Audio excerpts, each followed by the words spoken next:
अमेरिकी सरकार सध्या इराण युद्धामध्ये गुंतलेलं आहे. राष्ट्राध्यक्ष डोनाल्ड ट्रम्प यांच्या डोक्याला इराण युद्धाचा प्रचंड मोठा ताप झालेला आहे. कधी हे युद्ध एकदाचं संपतंय आणि कधी माझी मानगूट सुटते असं डोनाल्ड ट्रम्प यांचं झालेलं आहे. डोनाल्ड ट्रम्प यांच्याकडून इराणला वारंवार नवे नवे प्रस्ताव दिले जात आहेत. या प्रस्तावांवर सतत चर्चा सुरू आहे. अशा परिस्थितीमध्ये गुगलने हा प्रस्ताव अमेरिकी सरकारला दिलेला आहे. आता गुगलकडे काही कामधंदा नाहीये, गुगलचे सगळे उद्योग संपलेले आहेत अशातला भाग नाहीये. गुगल अनेक नव्या नव्या प्रकल्पांवर काम करते. हे प्रकल्प अत्यंत खर्चिक आहेत. गुगल क्वांटम चिप निर्माण करण्याचा प्रयत्न करते, क्वांटम कॉम्प्युटर निर्माण करण्याचा प्रयत्न करते.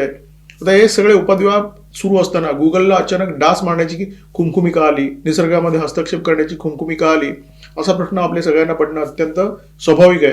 2017 मध्ये गुगलने हा पहिला प्रयोग केला अमेरिकेच्या भूमीवर. अमेरिकेच्या कॅलिफोर्नियामध्ये हा प्रयोग करण्यात आला.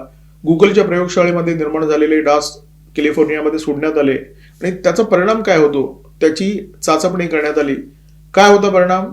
मोठ्या प्रमाणात प्रयोगशाळेत निर्माण झालेले डास कॅलिफोर्नियामध्ये सोडण्यात आले आणि हे डास निर्बीजीकरण झालेले डास होते. म्हणजे या डासांचा जेव्हा मादीशी समागम होतो तेव्हा अंडी निर्माण होत नाही. डासांची संख्या झपाट्याने कमी झाली. त्याच्यामुळे डासांमुळे जे रोग निर्माण होतात त्याचं प्रमाण कमी झालं, मृत्यूचं प्रमाण कमी झालं, लोकांचे जीव मोठ्या प्रमाणात वाचले. हे चांगले परिणाम समोर आले. परंतु एकूण या प्रयोगाचा निसर्गावर बाकी काय परिणाम झाला, अन्य काय परिणाम झाले याचा तपशील अजून गुगलकडे आलेला नाहीये. गेल्या 10 वर्षामध्ये गुगलने हा प्रयोग जगातल्या अनेक देशांमध्ये केला. त्याच्यामध्ये सिंगापूर सारखा अत्यंत प्रगत देश सुद्धा आहे. अमेरिकेबद्दल मी तुम्हाला सांगितलंच. सिंगापूरमध्ये हा प्रयोग झाला, अनेक आफ्रिकी देशांमध्ये प्रयोग झाला.